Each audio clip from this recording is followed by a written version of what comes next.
Bismillahirrahmanirrahim. Alhamdulillah. Wassalatu wassalamu ala Rasulillah, amma ba'd. Segala puji syukur bagi Allah Subhanahu wa taala yang telah memberikan kepada kita pemimpin untuk negeri Indonesia dengan pemimpin yang adil, yang semoga Allah Subhanahu wa taala senantiasa membimbingnya di jalan ketaatan. Ikhwani wa akhwati fillah, azanillahu Allahu ayyakum. Pernahkah kita mendengar seorang pemimpin yang bernama Al-Hajjaj bin Yusuf Al-Thaqafi? Nah, tidak asing bagi kita, terutama bagi para penuntut ilmu, betapa kelamnya sejarah kehidupan Al-Hajjaj bin Yusuf Al-Thaqafi semasa beliau memerintah. Dia adalah seorang gubernur di daerah Baghdad di bawah pemerintahan Khalifah Bani Umayyah, yaitu Abdul Malik bin Marwan. Al-Hajjaj bin Yusuf Al-Thaqafi dibesarkan di keluarga yang terhormat dari kalangan Bani Thaqif. Ayahnya adalah seorang yang taat dan berilmu. Bahkan sebagian besar waktu sang ayah dihabiskan di kampungnya di Taif dengan mengajarkan Al-Quran kepada anak-anaknya. Dengan didikan sang ayah, Hajjaj pun berhasil menghafalkan Al-Quran secara sempurna, 30 juz. Sampai-sampai ada seorang ulama yang menyanjung Al-Hajjaj, Abu Amr bin A'la. Beliau mengatakan, aku tidak pernah melihat seseorang yang lebih fasih di dalam berbahasa Arab seperti Hasan al-Basri dan Hajjaj bin Yusuf Al-Thaqafi. Walaupun Al-Hajjaj bin Yusuf Al-Thaqafi memiliki sisi kebaikan, namun Al-Hajjaj bin Yusuf lebih dikenal sebagai seorang pemimpin dan gubernur yang sangat kejam. Di antara kekejaman Al-Hajjaj bin Yusuf Al-Thaqafi ini dimulai saat ia diangkat untuk memimpin pasukan perang oleh Abdul Malik bin Marwan untuk melawan Abdullah bin Zubair. Setelah itu, Al-Hajjaj bin Yusuf diangkat menjadi gubernur di Irak. Bahkan Hajjaj bin Yusuf pernah berperang melawan Abdurrahman bin Al-As. Abdurrahman bin Al-As. Dan akibatnya menewaskan ribuan orang. Ribuan umat Islam meninggal dunia. Disebutkan dalam Sunan At-Tirmidzi, Hisham bin Hasan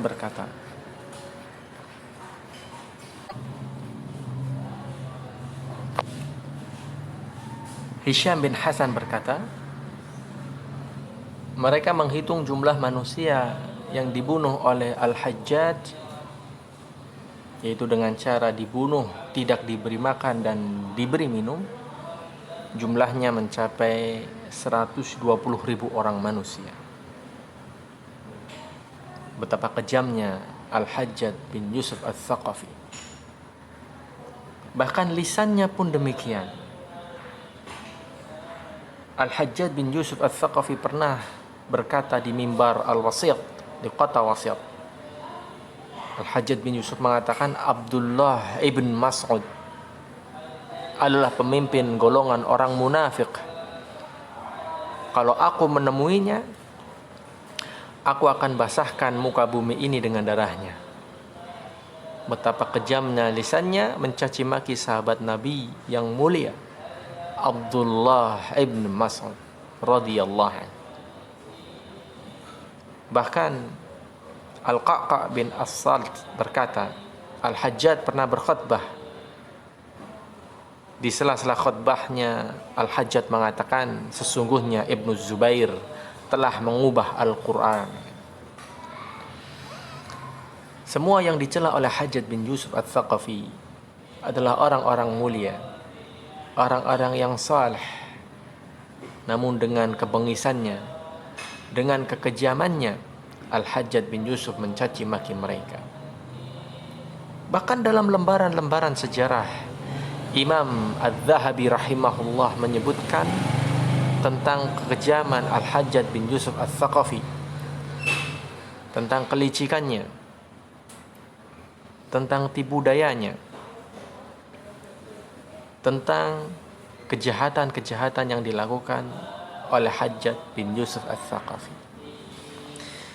Namun dengan kekejaman yang luar biasa, tetaplah dia seorang pemimpin. Lihatlah seorang sahabat Nabi sallallahu alaihi wasallam, Anas bin Malik.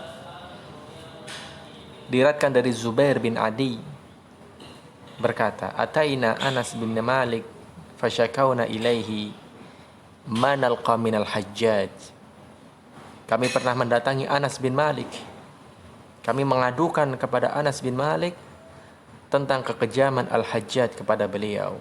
Faqal isbiru fa innahu la ya'ti 'alaikum zamanun illa alladhi ba'dahu syarrun minhu hatta talqaw rabbakum. Kata Anas bin Malik memberikan nasihat, sabarlah kalian, karena tidaklah datang suatu zaman melainkan keadaan setelahnya lebih buruk dari sebelumnya, sampai kalian bertemu dengan Rabb kalian. Sami'tuhu min nabiyyikum sallallahu alaihi wasallam. Dan aku mendengar wasiat ini dari Nabi kalian sallallahu alaihi wasallam. Hadis Imam Bukhari.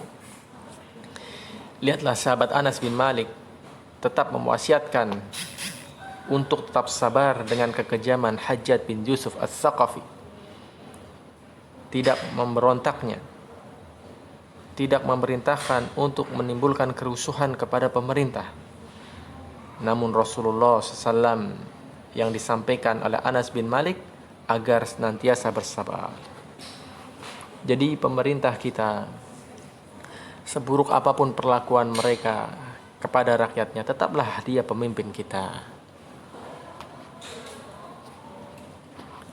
yang selayaknya kita mentaatinya, kita menghormatinya, bahkan jika perlu kita senantiasa mendoakan kebaikan-kebaikan agar Allah Subhanahu wa taala membimbing pemerintah umara kepada jalan kebenaran. Wallahu taala a'lam bissawab.